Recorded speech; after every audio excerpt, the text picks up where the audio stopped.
إن الدين عند الله الإسلام.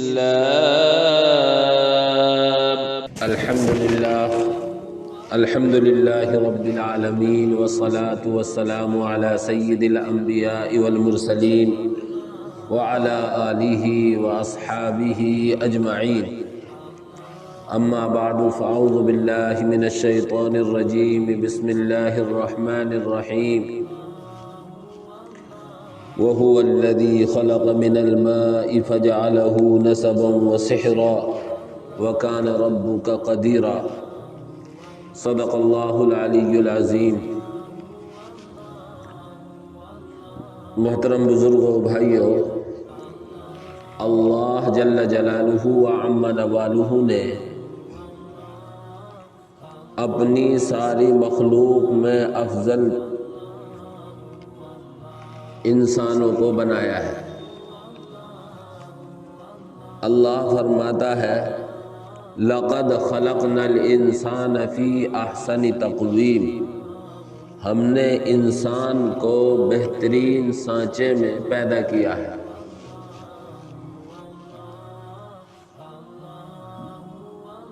انسان مسجد الملائکہ بھی ہے. چنانچہ حضرت آدم علیہ نبینا و علیہ الصلاۃ والسلام کو اللہ تبارک و تعالی نے جب اپنے ہاتھ سے بنایا اور حضرت آدم علیہ السلام میں روح ڈال دی، تو سب کے سب فرشتوں کو، اور ان میں شیطان بھی شامل تھا، سب کو یہ حکم ہوا کہ آدم کے سامنے سجدہ کرو.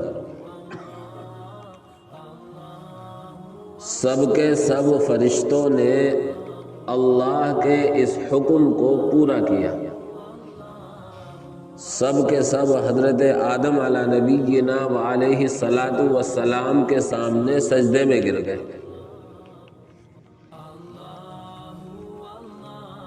وَإِذْ قُلْنَا لِلْمَلَائِكَةِ اسْجُدُوا لِآدَمَ فَسَجَدُوا إِلَّا إِبْلِيسَ. اس وقت کو یاد کرو جب ہم نے فرشتوں سے کہا آدم کو سجدہ کرو، تو سب فرشتوں نے سجدہ کیا سوائے ابلیس کے. شیطان نے سجدہ کرنے سے انکار کر دیا اور اس کے دل میں بڑائی، تکبر آ گئے. وہ کہنے لگا، اَأَسْجُدُ لِمَنْ خَلَقْتَ طِينًا. اللہ کو مخاطب کر کے کہتا ہے کہ میں ایسی مخلوق کو سجدہ کروں گا جس کو تو نے مٹی سے پیدا کیا ہے. شیطان آگ سے پیدا کیا گیا ہے اور اس نے اپنی عقلی گھوڑے دوڑائے. کہنے لگا میں مٹی کا بنایا ہوا پتلا، مٹی کا بنایا ہوا انسان، وہ میرا مسجود ہوگا، اس کے سامنے میں جھکوں گا. میں آگ سے پیدا ہوں، آگ کی صفت اوپر کو جانے کی ہے. یہ آدم مٹی سے پیدا ہے، مٹی کی صفت نیچے کو گرنے کی ہے. میں کیسے آدم کو سجدہ کر سکتا ہوں؟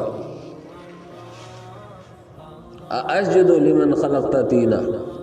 کیا میں ایسے آدمی کو، ایسے مخلوق کو سجدہ کروں گا جس کو تو نے مٹی سے پیدا کیا ہے؟ بہرحال اس نے تکبر کی بنیاد پر حضرت آدم علیہ السلام کے سامنے سجدہ کرنے سے انکار کر دیا. اور اللہ رب العزت نے جب سجدے کا انکار کیا تو اس کے جنت سے نکالے جانے کا فیصلہ کر دیا اور اسے راندہ درگاہ بنا دیا. اس سے انسان کی اہمیت اور اس کی برتری سمجھ میں آتی ہے کہ اللہ نے آدم کو اور آدم کی اولاد کو وہ اہمیت، وہ برتری عطا فرمائی ہے کہ آدم کو سجدہ نہ کرنے کی وجہ سے، ابو البشر کو سجدہ نہ کرنے کی وجہ سے اللہ نے شیطان کو صبح قیامت تک راندہ درگاہ کر دیا.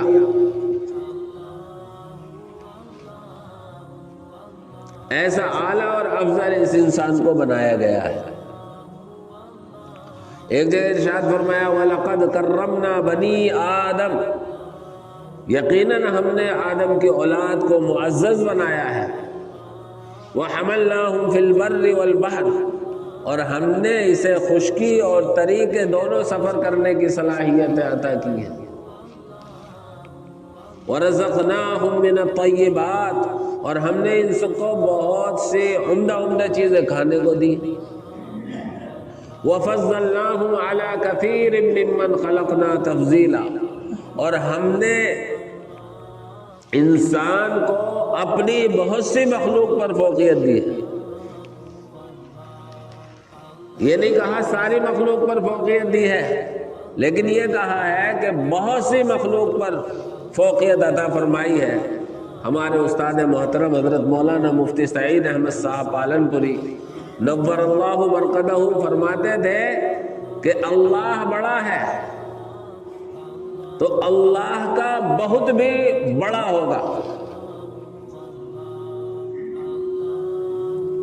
اس لیے اللہ نے اپنی بہت ساری مخلوق پر انسان کو فضیلت اور برتری عطا فرمائی۔ اسی کے ساتھ ساتھ اللہ تبارک و تعالی نے انسانوں کو وہ مزاج اور وہ فطرت عطا کی ہے، وہ مزاج اور وہ فطرت عطا کی ہے جو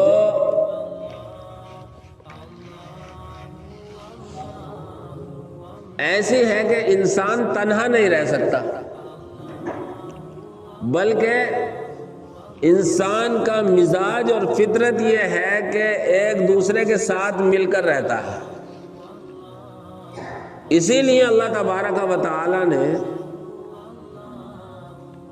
اور اسلام نے ایک خاندانی نظام اور سسٹم جوڑا ہے، اور خاندانی نظام کو اللہ تعالی نے اپنی نعمتوں میں شمار کیا ہے۔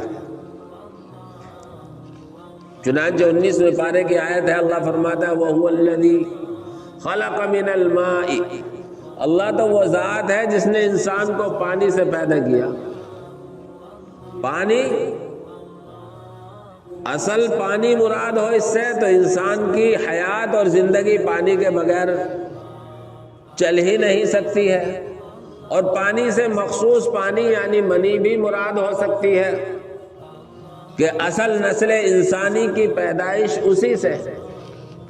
آگے فرمایا فَجَعَلَهُ نَسَبًا وَسِحْرًا، پھر اس کو دادیالی نانیالی رشتے عطا کیے اور سسرالی رشتے عطا کیے۔ انسان کا جو خاندانی سسٹم جڑا ہوا ہے عموماً 3 رشتے عطا کیے ہیں اللہ نے۔ ایک دادیالی رشتہ ہے، چچا ہے، تائے ہیں اور دادا ہے، دادی ہے، چچی ہے، تائی ہے، اور ایک سسٹم نانیالی عطا کیا ہے ماں کے رشتے سے، نانا ہے، نانی ہے، ماموں ہے، خالہ ہے۔ اور انسان کا یہ مزاج ہے اور انسان کی فطرت ہے، جب تک وہ اپنی ارد گرد اپنے آس پاس ان رشتوں کو نہیں دیکھتا ہے تو ایک خاص قسم کی کمی محسوس کرتا ہے، اور اگر یہ سارے رشتے موجود ہوتے ہیں تو انسان شیر دل ہوتا ہے اور اسے یہ احساس ہوتا ہے میری پشت کے پیچھے میرا باپ ہے، میری پشت کے پیچھے میری پشت پناہی کرنے کے لیے میری ماں ہے، میرا دادا ہے، میرا تایا ہے، میرا چچا ہے۔ اس سے اس کی ہمت بندھی ہوئی ہوتی ہے اور کسی بھی کام میں وہ ہاتھ ڈال دیتا ہے اپنے پیچھے والوں کی حمایت اور معاونت کی بنیاد پر۔ تو اللہ رب العزت والجلال نے ایک رشتہ داری کا سسٹم دادیالی دیا ہے اور دوسرا رشتہ داری کا سسٹم نانیالی دیا ہے،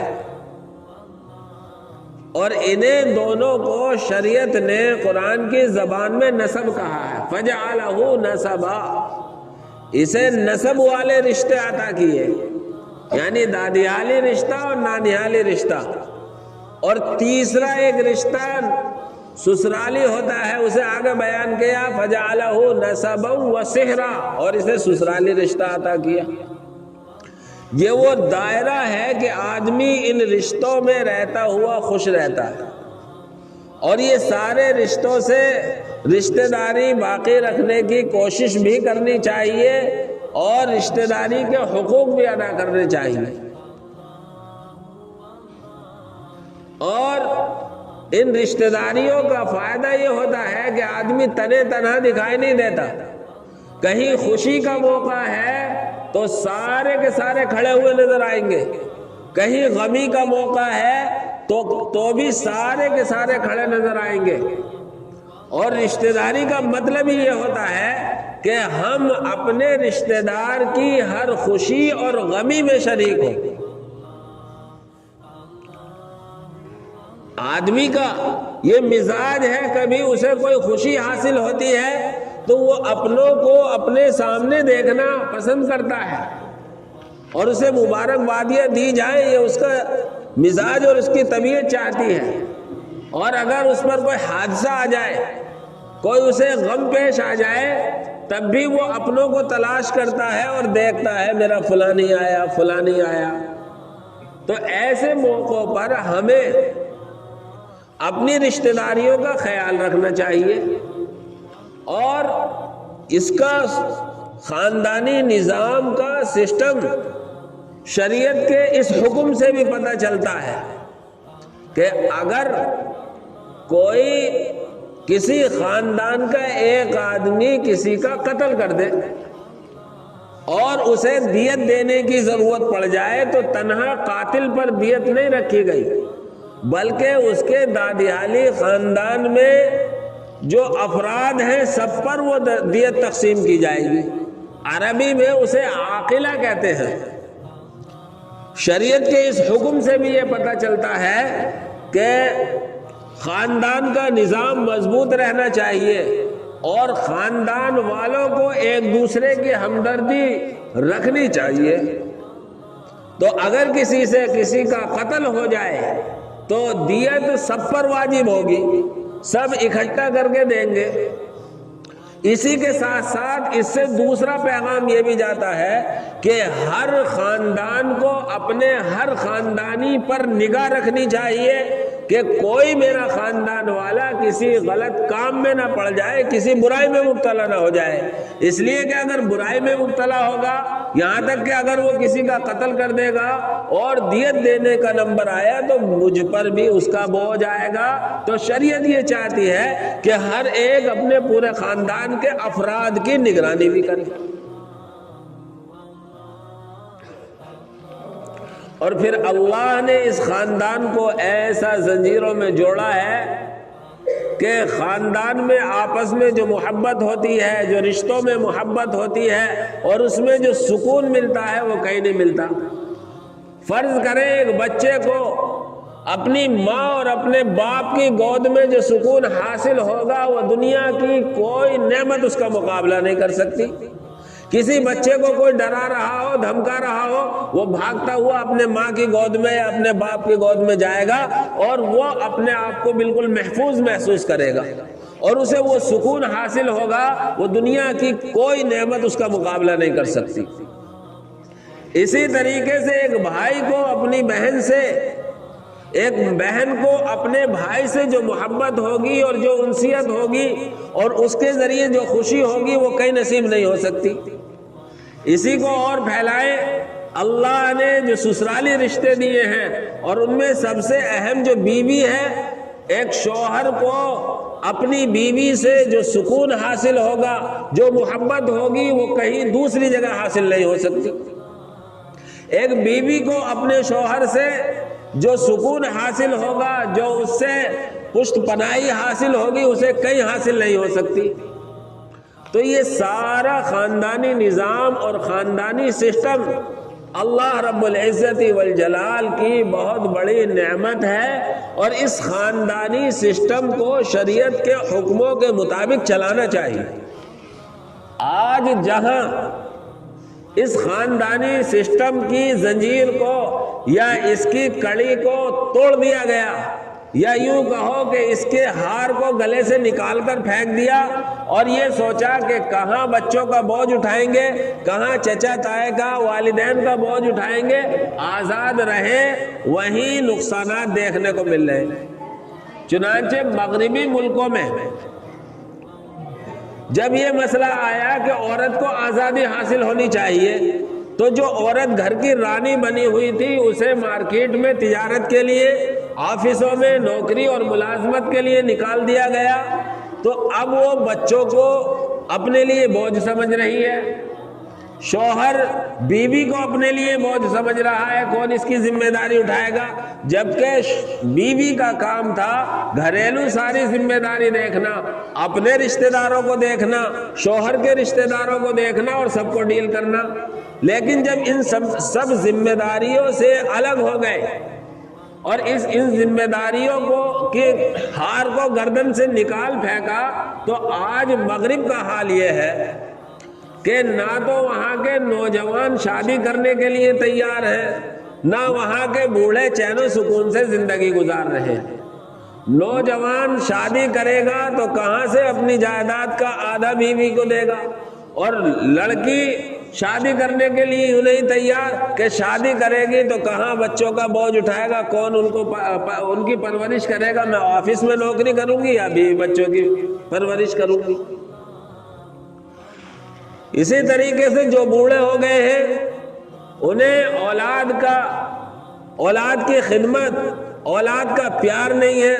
بوڑھے آدمی کے لیے دو ہی آپشن ہے، یا تو اپنے گھر میں تنہا پڑا رہے، اسے کوئی ایک گلاس پانی پلانے کو نہیں ہے، یا جا کر وہ جو ہاسٹل بنا دیے گئے ہیں جہاں بوڑھے رہتے ہیں، ہفتے میں ایک دن اس کے بچے آئیں گے، اسے گلدستہ پیش کر کے چلے جائیں گے، اور بس۔ یہ سب کچھ یورپ میں اور مغربی ممالک میں آنکھوں دیکھا حال ہے۔ جب شریعت کے مزاج سے ہٹے اور شریعت کے مزاج کو گردن سے نکال کر پھینک دیا اور اپنے اوپر اپنی رائے کی آزادی تھوپ لی گئی، تو اس طرح کی پریشانیاں سامنے آنے لگی۔ اسی لیے میرے بھائیوں، آج بھی اگر ہمیں چین و سکون کی زندگی چاہیے تو شریعت نے جس کی جو ذمہ داری طے کی ہے اس ذمہ داری پر آ جائے تو انشاءاللہ دنیاوی سکون بھی حاصل ہوگا اور اخروی سکون بھی ہم سب کو حاصل ہوگا۔ جب تک ہم اس ترتیب پر نہیں آئیں گے، یا جہاں بھی جو بے چینیاں ہیں اس ترتیب پر نہیں آئیں گے تو ختم نہیں ہوں گی۔ آپ اخباروں میں پڑھیں، تمام تر سہولتیں مغرب کو حاصل ہیں، اور وہ سب سے زیادہ دنیا کے اعتبار سے ترقی کیے ہوئے ہیں، اور ہر چیز ترقی کی راہ پر دوڑ رہی ہے، لیکن زندگی کا جو مقصود ہے دلی سکون، دلی اطمینان، وہ حاصل نہیں ہے۔ اور اس کی وجہ یہی ہے کہ وہاں جب عورت کو آزاد کر دیا ان کے خیال کے مطابق کہ وہ اپنے قدموں پر کھڑی ہوگی، اور اسی طرح اور بہت سارے حقوق میں اسے آزاد کر دیا، تو اب عورت آزاد نہیں ہوئی بلکہ غلام بن کر رہ گئے۔ جبکہ شریعت کی تقسیم یہ تھی کہ عورت گھر میں رہ کر گھر کی ذمہ داریاں سنبھالے، کمانے کی ذمہ داری عورت کے کاندھوں پر ڈالی نہیں شریعت نے، مرد کے کاندھوں پر کمانے کی ذمہ داری ڈالی ہے اور پورے گھر کو چلانے کی ذمہ داری ڈالی ہے۔ اسی لیے عورت اگر بچی ہے تو ماں باپ اس کی دیکھ ریکھ کریں گے، باپ نہیں ہے تو اس کی دیکھ ریکھ بھائی کریں گے، اور جب سسرال میں آئے گی تو اس کی دیکھ ریکھ کی ذمہ داری شوہر پر ہوگی، اور جب وہ عمر سے اور بڑھے گی تو اس کی دیکھ ریکھ کی ذمہ داری اس کی اولاد پر ہوگی، اس کی اولاد کرے گی۔ اور اللہ رب العزت والجلال نے وہ مقام اور مرتبہ عطا کیا کہ جب یہ بوڑھی ہو گئی تو ماں کے قدموں کے نیچے جنت آ گئی۔ تو ہر نوجوان بچہ اپنے ماں باپ کی خدمت کرنے کے لیے راضی ہوگا۔ تو شریعت نے یہ مزاج دیا تھا، اور شریعت کے مزاج کے مطابق ہم اپنا مزاج بنائیں گے تو اللہ رب العزت والجلال ہمیں وہی چین و سکون اور وہی اطمینان حاصل ہوگا، اور اللہ کی طرف سے ہمارے لیے یہ ساری چیزیں آسان ہو جائیں گی۔ اس لیے میرے بھائیوں، آج ہمارے درمیان جو آپسی اختلافات ہیں، آپسی لڑائی جھگڑے ہیں، ان کو ختم کر کے اپنے خاندانی نظام کو اور اسلامی نظام کو مضبوط کرنے کی ضرورت ہے۔ اور شریعت کا مزاج خاندان سے ہٹ کر محلے والوں کو پوری مسجد میں جوڑا ہے، تاکہ اسلام کی بنیاد پر، کلمہ توحید کی بنیاد پر ایک دوسرے کی ہمدردی ہو، اور ایک دوسرے کی جب مسجد میں 5 نمازوں میں ملاقات ہوگی تو خبرگیری بھی ہوگی، کبھی وہ غیر حاضر بھی ہوگا تو ہر ایک نمازی کو فکر ہوگی فلاں نماز میں آتا تھا کیوں نہیں آ رہا، تو اس کی خبر گیری کرنے کے لیے جائیں گے۔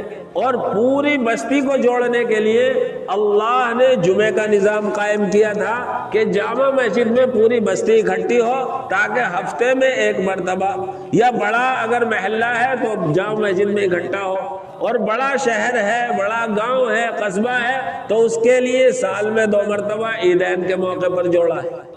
تو جہاں یہ خاندانی نظام ہے، خاندانی نظام کے ساتھ ساتھ اللہ نے اوپر تک پورے عالم اسلام کے مسلمانوں کو کلمے کی بنیاد پر بھی جوڑا۔